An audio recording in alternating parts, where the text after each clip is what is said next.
Bombshell report today. We're going to be reading off of a Newsweek report that came out very recently that asked some very hard questions about where COVID-19 might have come from. And the questions are starting to really pile up around the idea that this was a creation of humans in some way, shape, or form. Hello, everyone. This is Dr. Chris Martinson here with your SARS-CoV-2 daily update, a.k.a. the honey badger virus. The honey badger virus is a very tricky foe. Will escape almost any enclosure you put it into.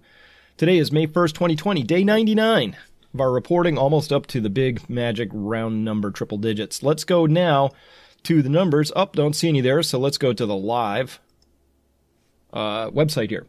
So we're looking at yesterday's cases here on worldometers.info/coronavirus. United States here with 1,095,000 total cases. Death count down from yesterday's high of about 2,800 here, but more cases. It was 28,000 yesterday, day before yesterday, and 30,000 yesterday. So still lots of cases racking up here. And as we dig down this list a little bit, we see that the UK really piling on a lot of cases here, 6,000 cases pouring in yesterday, also 674 very tragic deaths there.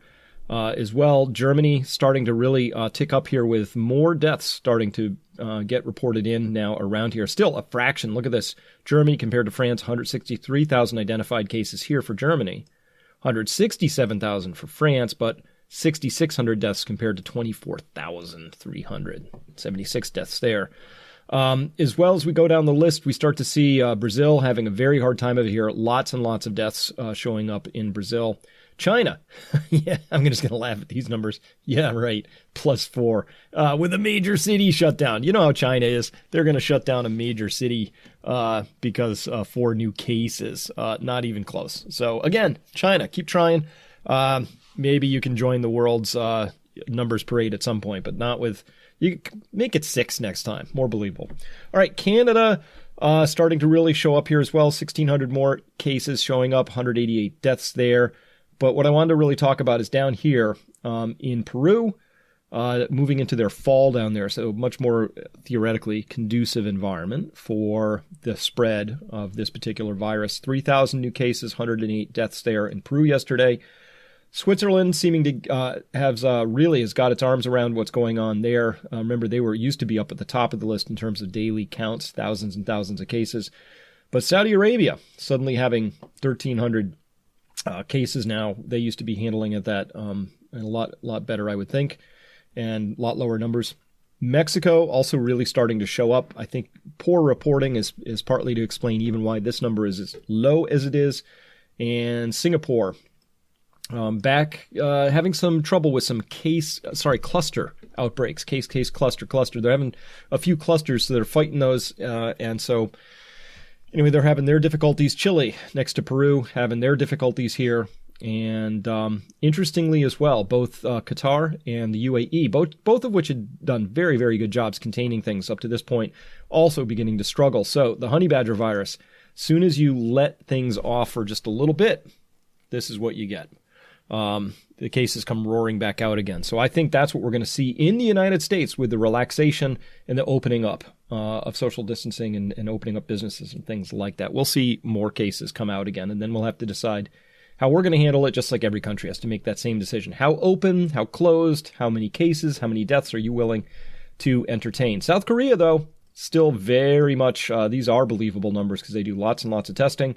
And again, if any of these countries, including mine, the United States, wanted to know what to do, you could do worse than to go over and take a little fact-finding trip to South Korea and see how they do what they do. Very, very elegant systems of contact tracing, use of technology to help people understand where the cases are, all of that.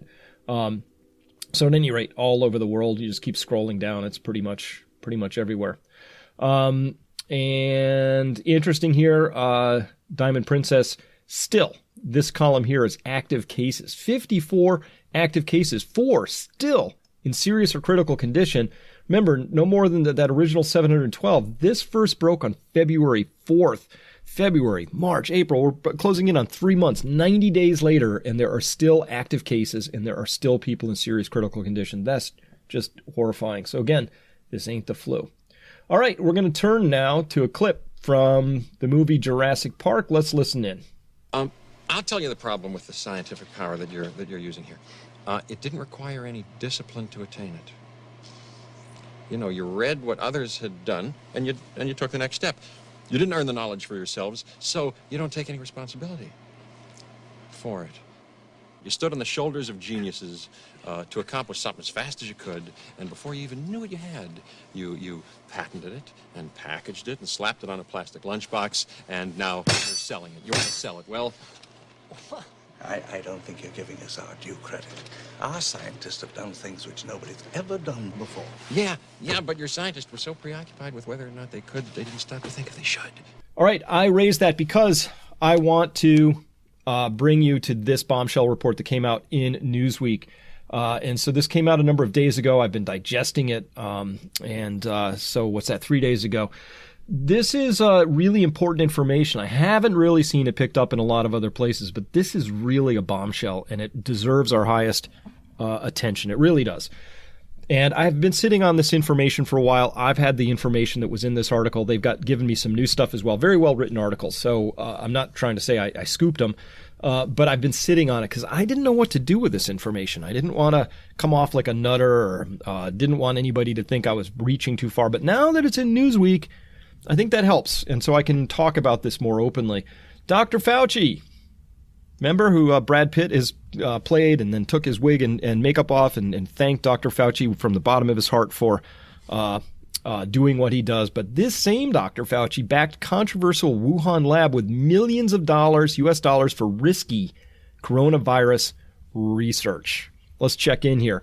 Dr. Anthony Fauci is an advisor to President Donald Trump and something of an American folk hero for his steady, calm leadership during the pandemic crisis. At least one poll shows that Americans trust Fauci more than Trump on the coronavirus pandemic, and few scientists are portrayed on TV by Brad Pitt. But just last year, the National Institute for Allergy and Infectious Diseases, the organization led by Dr. Fauci, funded scientists at the Wuhan Institute of Virology and other institutions for work on gain-of-function research on bat coronaviruses. I'm going to tell you what gain-of-function is in a second. Really important phrase there. We'll get to that in just a second. But first, we'll note here, in 2019, with the backing of the NIAID, the National Institutes of Health committed $3.7 million over 6 years for research that included some gain-of-function work. The program followed another $3.7 million 5-year project for collecting and studying bat coronaviruses, which ended in 2019, bringing the total to $7.4 million. So the first thing they did, they spent 5 years collecting and studying bat coronaviruses. And then, starting in 2019, started monkeying around with gain-of-function work on those collected viruses. So they went out into nature, went into the caves, collected all these viruses, probably amplified them, studied them, did some stuff, but then they went went into gain-of-function. So what is this gain-of-function? This, also from the NIH, talks about certain gain-of-function studies with the potential to enhance the pathogenicity or transmissibility, or both, of potential pandemic pathogens, PPPs, have raised biosafety and biosecurity concerns, including the potential dual-use risks associated with the misuse of the information or products resulting from such research. So you remember that clip we just watched? Just because you can do something doesn't mean you should do something. Well, guess what? In October 2014, the White House Office of Science and Technology Policy announced the launch of the U.S. government gain-of-function, the GOF, gain-of-function deliberative process to reevaluate the potential risks and benefits associated with certain GOF, gain-of-function experiments. So in 2014, the government said, hang on, wait a minute. This is a little scary, even for us. Just because we can do this doesn't mean we should do this, right? So during this process, the United States government paused, didn't make it illegal. They paused the release of federal funding for gain-of-function studies anticipated to enhance the pathogenicity and/or, they should put and/or in there, not just or, transmissibility among mammals by respiratory droplets of influenza, MERS, or SARS viruses. Okay, so then they studied that for a while, and then they thought about it. But then in January of 2017, the United States government released policy guidance for review and oversight of research anticipated to create, transfer, or use enhanced PPPs. And guess what? They kind of said, you know what? Yeah, we think we can control this. We think we could do it safely. Let's open up research back on gain of function on bat coronaviruses, among other things. But your scientists were so preoccupied with whether or not they could, they didn't stop to think if they should. Yeah, just because you can do something doesn't mean you should do something, right? So let's, this is the second, these little numbers here are /2. You'll see them up to about /6 in this report. Tells you that this is the second quote that I'm pulling from this one Newsweek article, okay? SARS-CoV-2, the virus now causing a global pandemic, is believed to have originated in bats. In fact, its bat sequence homology is about 96%, I believe, or I think that's right. Well, it's very high. I've read different reports about which bat coronavirus it's closest to. I think there's one coronavirus that's 96% homologous to. I think it's about 85 or 88% homologous to actual SARS itself. But even if you said, oh, it's 96%, it must have come from a bat. Remember, humans share something like 98% genetic homology with bonobos, our closest primate relative. So even a percent or two is a big deal. Makes a big difference in these sorts of things. So 96% homologous doesn't mean it's the same as. It could be very different. U.S. intelligence, after originally asserting that the coronavirus had occurred naturally, conceded last month that the pandemic may have originated a leak from the Wuhan lab. At this point, most scientists say it's possible, but not likely, that the pandemic virus was engineered or manipulated. And we're going to talk about which scientists say that. And by the way, U.S. intelligence holds no value for me anymore. Like, who? What do you mean U.S. intelligence? Who is that? Is that the CIA? Is that the NSA? I mean, that's a little vague for me, so I don't know what that means, U.S. intelligence. And don't forget, U.S. intelligence missed the collapse of the Soviet Union and also thought there were weapons of mass destruction in Iraq. So U.S. intelligence doesn't always get things right. That's all I'm saying here. Okay. Dr. Fauci did not respond to Newsweek's request for comment. NIH responded with a statement that said, in part, most emerging human viruses come from wildlife, and these represent a significant threat to public health and biosecurity in the U.S. and globally, as demonstrated by the SARS epidemic of 2002-03 and the current COVID pandemic. Scientific research indicates there is no evidence that suggests the virus was created in a laboratory. This is from the NIH. The key word here is most. Emerging human viruses come from wildlife. Most. They didn't say all. It's an important little qualifier. That's a weasel word right there. Most. And the one in question, of course, is this one. Scientific research indicates there's no evidence. Oh, really? What kind of research? Well, let's take a quick peek at that, shall we? Yes, we will. All right. So let's move on here. Let's look into that research. Here's some research that came out. This came out in Nature in March 17th, 2020, the proximal origin of SARS-CoV-2. So proximal means near. So where'd this come from? By the way, some people in here, Ian Lipkin, he was one of the main consultants for the movie Contagion. That's why you might have seen that name before, but it bears noting that these people here all do a lot of research on the kinds of things here that we're talking about. So just always keep that in mind. Because remember, you show me the incentive, I'll show you the conclusion or the outcome. All right, there's a whole big long paper up here, and there's a lot of science above it. But here's where they got, this is the money shot in this particular paper. They said, while the analyses above suggest that SARS-CoV-2 may bind human ACE2 with high affinity, computational analyses predict the interaction is not ideal and that the receptor binding domain sequence is different from those shown in SARS-CoV itself, classic SARS, to be optimal for receptor binding. Thus, the high affinity binding of SARS-CoV-2 spike protein to human ACE2 is most likely the result of natural selection on a human or human-like ACE2. Okay, all right. This is really bad logic. Let's break this down, because here's what they just said. Computational analyses predict that the interaction is not ideal, but actually it is a highly ideal binding arrangement. So what they're saying is because our computers and our models that we're using couldn't have predicted that the sequence that we see is actually going to be a really good sequence. Therefore, it couldn't have been human-derived because our computers wouldn't have spit out that sequence, so we never would have tried that sequence. However, that's one way you can go about trying to create a virus. One way is you can try and create a computational sequence, and then you make that sequence, you put it in the virus, you test it. There's another way you can do this too, which is you can yank other sequences known to work, and you can insert them into parts. And you can also do gene editing, and you can do random mutations, and you can do other things where you can use the power of the laboratory to create all these random mutations, test them against cell lines and against binding assays, and then find one that seems to really work, and then use that sequence and amplify that and then put that back in.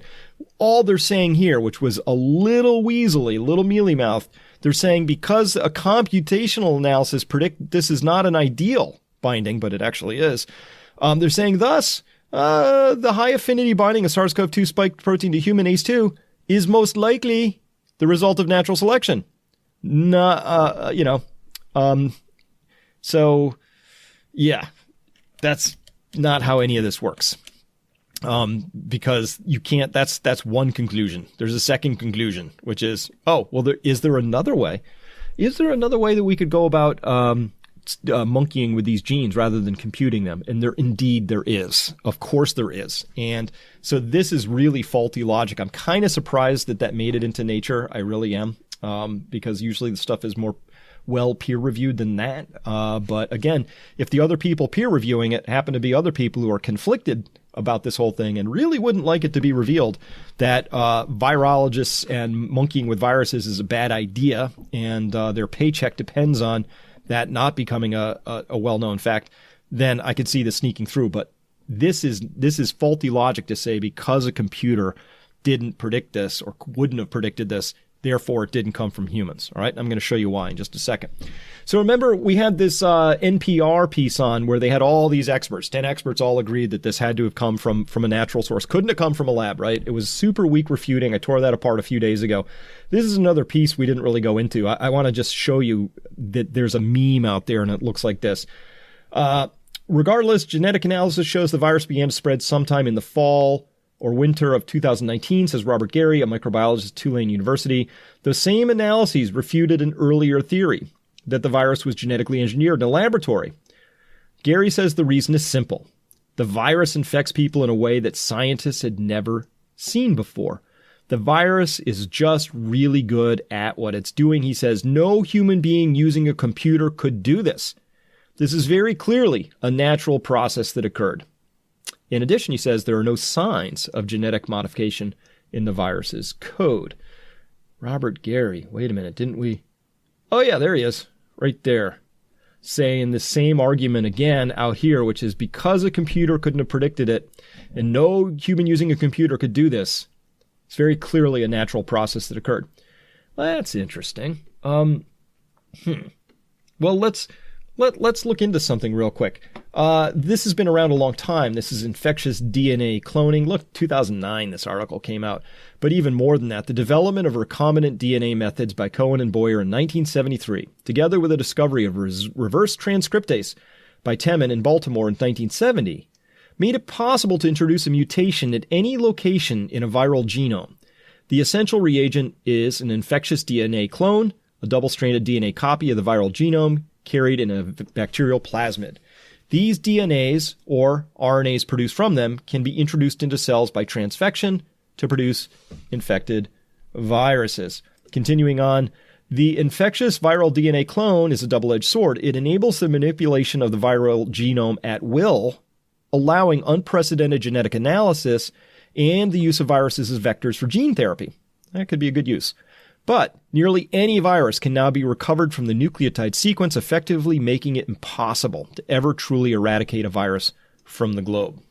So this has been around now, just to be clear, since the 70s. It's only gotten better and better. So to say that the only way that you could really come up with a new virus, the only way that you could really monkey with a virus is using a computer is not actually true. You can also do it by the brute force method of just putting random mutations in, or you can be smarter about it, and you can start inserting cassettes from other viruses into other parts of the viral genome. That's all pretty standard work at this point in time. All right. So, continuing on with this super weak refutation, here, Jonah Mazet, that's who the Mazet is here, says, lowering the odds further still, when researchers begin to work in the lab to see what they've collected, the samples they handle aren't actually infectious. Mazet says they are inactivated, a chemical process that breaks apart the virus itself while preserving its genetic material for study. So it's inactivated. It's just chunks, just totally ruined chunks, no longer capable of being infectious. We basically deactivate or kill the virus before we work with it to limit the possibility of accidents, she says. And then we work inside biosafety cabinets even on top of that. So there you go. They're just dead little fragments. They're just dead little fragments that we're working on. And no human computer could do this. This is the story that is being run out there right now. And by the way, all these people, it's a very small world. These people, Jana has worked with Gary, who's worked with Peter, who's worked with all these people. They all work together. All right. So let's carry on then.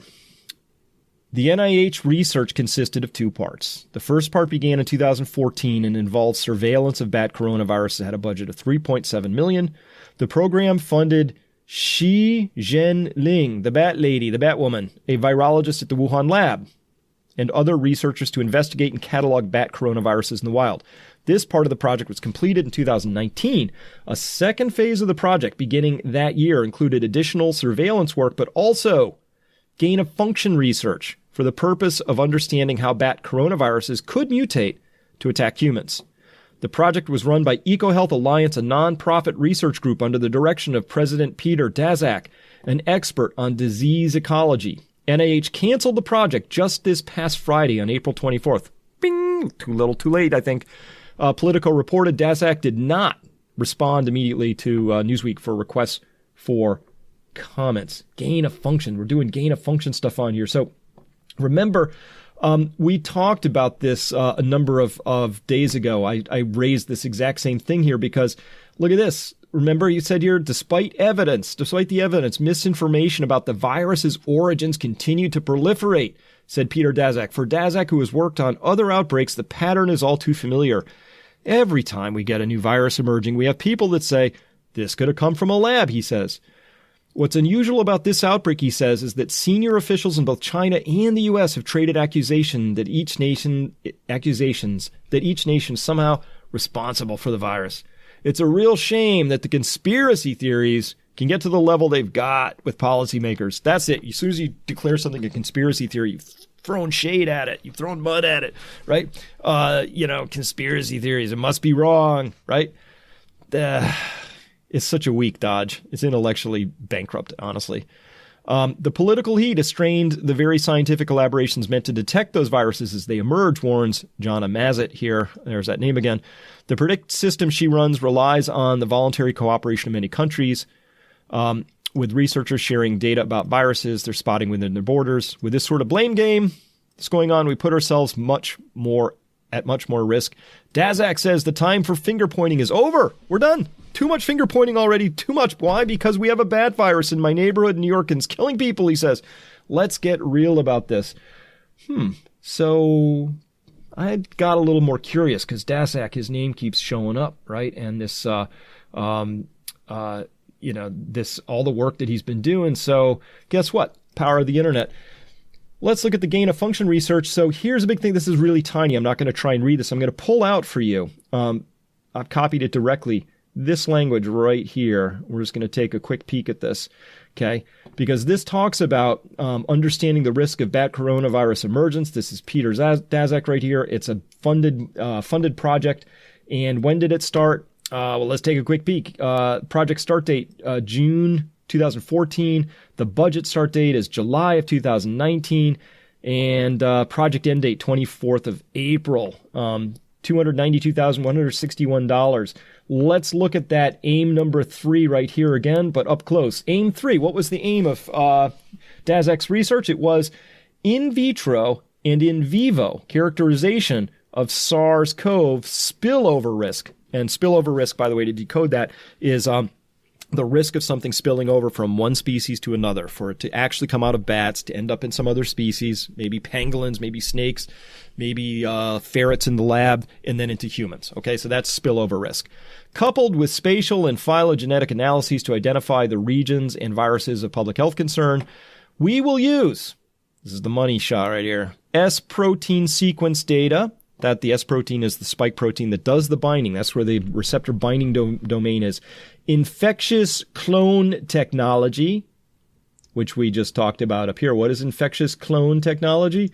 That's where you can pretty much put any mutation into any virus you want at any place you want. So they're going to be messing with the DNA, the RNA sequence of this particular virus. Why?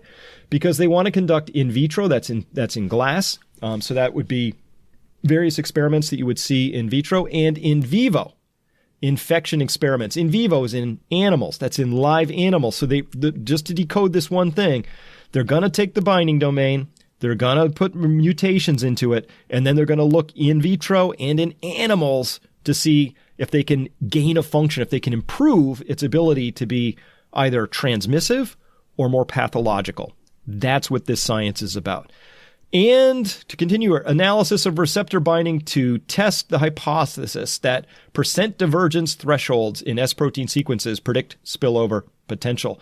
So they are actively monkeying with the receptor binding domain to ask the question, well, if we had changed a couple of amino acids, or if it had one mutation, if it had two mutations, well, if it had 4 or 5 mutations, the question they're asking, which I think is a decent question to ask, it's a question you can ask. Should you ask that question? It's a different question.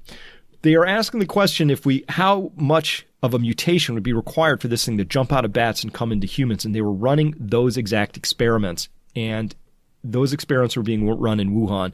And the next thing you know, we have this thing breaking out of Wuhan. Remember. But your scientists were so preoccupied with whether or not they could, they didn't stop to think if they should. All right.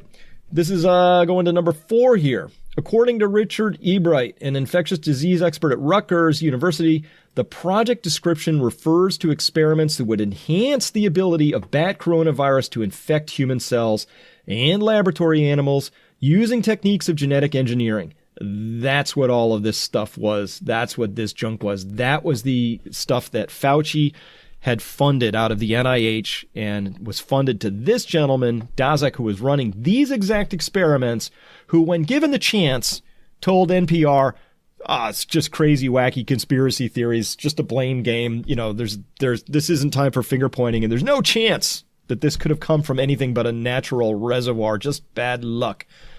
Here's the understatement of the year award.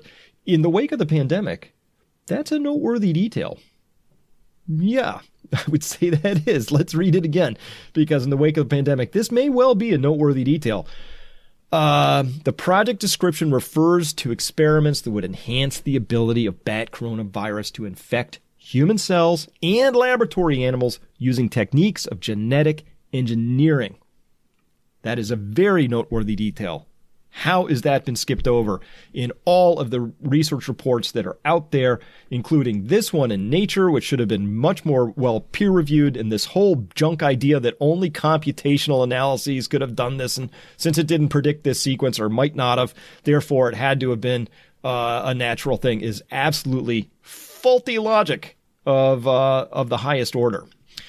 Ebright, along with many other scientists, including me, raising my hand here, raising both hands, got both my hands in the air, has been a vocal opponent of gain-of-function research because of the risk it presents of creating a pandemic through accidental release from the lab.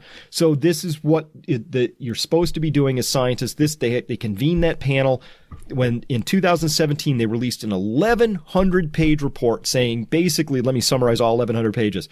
You know what? I think we can control the risk of this, and because we can control the risk of it, we would like to do these experiments, because you know what? We all earn a nice paycheck from these experiments. They're kind of interesting, and it's kind of fascinating work, and we think we can do this work, so we should do this work. And that's really, Ebright, I totally agree with you here. All right. Here it is. Check this out. A decade ago, during a controversy over gain-of-function research on bird flu viruses, which was an awful thing. Somebody created a bird flu virus in the lab that had the capability of that bound to human cells in a laboratory, and also infected ferrets, which is a useful model. That was awful. If that stuff had ever gotten out, or somebody got their hands on the sequence and decided to make it in some lab as a bioterrorism thing, that's awful. So at any rate, there was a lot of controversy over that. And Dr. Fauci played an important role in promoting that work. He argued that the research was worth the risk it entailed because it enables scientists to make preparations, such as investigating possible antiviral medications that could be useful if and when a pandemic occurred. Of course, it wouldn't be useful if you accidentally made a pandemic virus that escaped before you could also make useful antivirals. Remember, all right. Oops. Hold on one second. Gonna get this center back up again. There we go. Back on it. The work in question was a type of gain-of-function research that involved taking wild viruses and passing them through live animals until they mutate into a form that could pose a pandemic threat. Scientists used it to take a virus that was poorly transmitted among humans and make it into one that was highly transmissible, a hallmark of a pandemic virus. This work was done by infecting a series of ferrets, allowing the virus to mutate until a ferret that hadn't been deliberately infected contracted the disease. The work entailed risks that worried even seasoned researchers. More than 200 scientists called for the work to be halted. The problem, they said, is that it increased the likelihood that a pandemic would occur through a laboratory accident. And guess what? We have laboratory accidents all the time. Many, many things have escaped from laboratories. So if we're out here in using bad viruses, collecting ones that are really wicked close to the ones that could infect humans, and then doing genetic experiments on them to create gain-of-function experiments, tweaking them in vitro so you get a really good sequence that binds really well, then doing your in vivo experimentations on ferrets or maybe other lab animals, and the next thing you know, you've got this thing and it's awesome. It infects and transmits, and it's quite transmissive and also maybe just a little bit lethal. That was the goal of the study. And then what happened next? Well, I think we all know what happened next here at this point in time. Dr. Fauci defended that work. Determining the molecular Achilles heel of these viruses can allow scientists to identify novel antiviral drug targets that could be used to prevent infection in those at risk or to better treat those who become infected. He wrote back in 2011 in the Washington Post, decades of experience, he wrote, listen to this voice of authority, decades of experience tells us that disseminating information gained through biomedical research to legitimate scientists and health officials provides a critical foundation for generating appropriate countermeasures and ultimately protecting public health. That sounds reasonable, right? But look at this. Disseminating information gained through biomedical research. Dude, this isn't biomedical research. This is tinkering with a virus. This is tinkering with something that's, if it gets away from you, the downside of that is a collapsed world economy and a pandemic. The upside is, we learned a few things that were kind of fun and interesting. And, all my lab mates were, and the colleagues across my profession were kind of impressed with me. That upside is minuscule compared to the downside, but viral research is not disseminating information gained through biomedical research, not when you're doing live animal gain-of-function testing. Get out of here. That's dissembling. That's what that is right there. All right. Continuing on then. Nevertheless, in 2014, under pressure from the Obama administration, the National Institutes of Health instituted a moratorium on the work, suspending 21 studies. 3 years later, though, in December 2017, the NIH ended the moratorium, and the second phase of the NIAID project, which included the gain-of-function research, began. The NIH established a framework for determining how the research would go forward. Scientists have to get approval from a panel of experts who would decide whether the risks were justified. Ooh, I bet we're all really happy with that now, huh? The reviews were indeed conducted, but in secret, for which the NIH has drawn criticism. The reviews were conducted, but in secret. The reviews were indeed conducted, but in secret. But in secret? Why would you hold those in secret? Yeah, I guess you could say there's a fair bit of criticism that's determined there. That's useful. In early 2019, after a reporter for Science magazine discovered that the NIH had approved 2 influenza research projects that use gain-of-function methods, scientists who opposed this kind of research excoriated the NIH in an editorial in the Washington Post. So this isn't like all scientists kind of agree on this. A huge body of scientists say it's a bad idea to do gain-of-function research because these things escape from labs all the time. That's the nature of them. They are really, really hard. That's why you have these incredibly ridiculous, the BSL-4 lab, you got the people in the moon suits and you got the positive pressure suits and you have all these decontamination rooms and there's airlocks. You know why we do that stuff? Because these little virus particles are very, very difficult to contain, particularly when you're doing live animal studies. So you got ferrets, they're in cages. Somebody has to go in and feed them. You got to change the litter. It's just daily stuff you got to do. Maybe they're handling the ferrets and then you got to inject them or measure them or take temperatures or whatever you're doing, right? There's all the experimentation, drawing blood. Every one of those steps, there's a possibility that a virus particle or particles can somehow escape, get into the suit, remain on the suit in a fold. Listen, it's just, there's a chance. There's always a chance. So given that there's a chance for something to go wrong, a lot of scientists said maybe we shouldn't be doing this stuff. All right? Just because you can do something doesn't mean you should. All right. Yeah.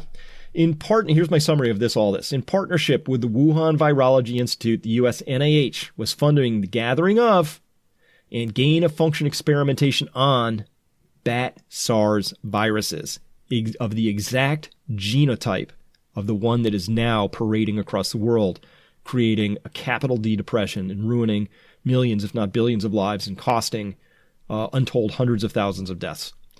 The experimentation included genetic alteration of and in vivo live animal testing of these SARS bat viruses and their genetic altered variants. In late 2019, COVID-19 or SARS-CoV-2 erupted within just a few hundred yards of the Wuhan Virology Institute where all this work was being conducted. And all the scientists, not all of them, but most of them directly involved with this research, they've all been on a public relations spree to explain that the virus is 100% natural and couldn't possibly have come from a lab. However, we need to consider that, exactly the sorts of genetic manipulations that could have led to SARS-2 were being done, right? And B, even if they weren't, this still wouldn't refute the idea that a wild-type virus was gathered, it was amplified, and accidentally released from a lab. So there hasn't been if these scientists who want to say there's no chance this came from a lab, if they wanted to actually maybe win me over a little bit and maybe go, oh, okay, they would soften that and they would say, you know what? We can't say for sure whether it came from a lab or not. It seems unlikely to us because of X, Y, and Z. You know what? Somebody could have gathered this, amplified it, and then it could have gotten away from them in a lab, but we don't think so because X, Y, and Z. But they're just saying flat out, definitively, declaratively, oh no, it's wild, didn't come from a lab, right? That self-serving sort of statement coming from these particular individuals falls really flat on my ears. In fact, worse than that. It starts to sound highly suspicious to me. Conclusions for today. The press needs to start asking Fauci and everybody else involved some really tough questions. And we ought to ask ourselves what the penalties ought to be if it turns out that this was something that was just a really terrible set of decisions to have been done, and if this was some sort of an accidental release of some kind, and something worse and darker than that. All right. The string of coincidences around the fact that the Wuhan Virology Institute was exploring gain of function of precisely the virus now infecting the world is very long, a very long string of coincidences, right? Oh, we just happen to have been doing research on those exact viruses, and we're doing exactly the sort of genetic manipulations and the exact sort of S protein receptor binding domain genetic manipulations and mutations, coupled to in vivo work that could have accidentally led to something like this, but trust us, that's not what happened. These definitive statements by the involved scientists that it couldn't have been man-made and it didn't come from a lab, they're not factual statements, right? That was that sophistry that, our computational models wouldn't have predicted this exact sequence, therefore it wasn't humans. That's just not how any of this works, right? Because there's another way you could do this that doesn't involve computationally deriving it. You can do it the good old-fashioned way, inserting point mutations in a critical zone, or going to other viruses that have that exact binding domain and yanking those and cassetting those into the receptor binding domain to see what happens. Listen, even with all that, this could have been naturally gathered, amplified, and released, or it could have been gene edited, not computationally derived, right? There's all these things that we can know that at any rate, these things are possibilities. And so we have to hold open that possibility. But the sequence of things here is very, very suspicious. And I hope we get to the bottom of this. What's the most important thing I can tell you? Regardless of whether any of this is true, regardless of whether this came from the Wuhan lab or not, regardless of any of that, we should not be doing these experiments. Full stop. And anybody who says we should be doing them is a danger to society, is a menace. Because the upside to this thing is tiny. The downside is absolutely massive. And so that's the full stop. No questions about it. That's where I land on this whole thing. Just because, remember. All right. With that, I'm all done for now. Hey, have a great weekend. Plant a garden. That's what I'm going to be doing. All of my garden starts are up and out. I think this virus is going to be with us for a very long time. I think it's a beast. It's a honey badger. I think we're not going to be getting rid of it anytime soon, and we're just going to have to learn to live with it. And regardless, there's going to be some downstream economic impacts from this that are going to be really just absolutely far more massive than anything we've seen all up to this point in time. So with that, thank you very much for listening. Have a great weekend, and we'll be back with you on Monday. Hi, folks. Adam Taggart, co-founder of Peak Prosperity, here with good news. In his daily videos, Chris often refers to the book that he and I wrote, Prosper, How to Prepare for the Future and Create a World Worth Inheriting. It presents a practical model for living with greater resilience, and those who read it and followed its advice were much better prepared for the coronavirus outbreak than the average household. Given its heightened relevance to the turbulent times we now find ourselves in, Chris and I want everyone to benefit from this book's formula for better, more secure living. So we're giving the book to you for free. To get your copy, simply visit peakprosperity.com/freebook. We think you'll find this an extremely valuable and inspiring resource for the current COVID-19 outbreak and for being well positioned for any kind of crisis that comes our way in the future. Thanks for listening and happy reading.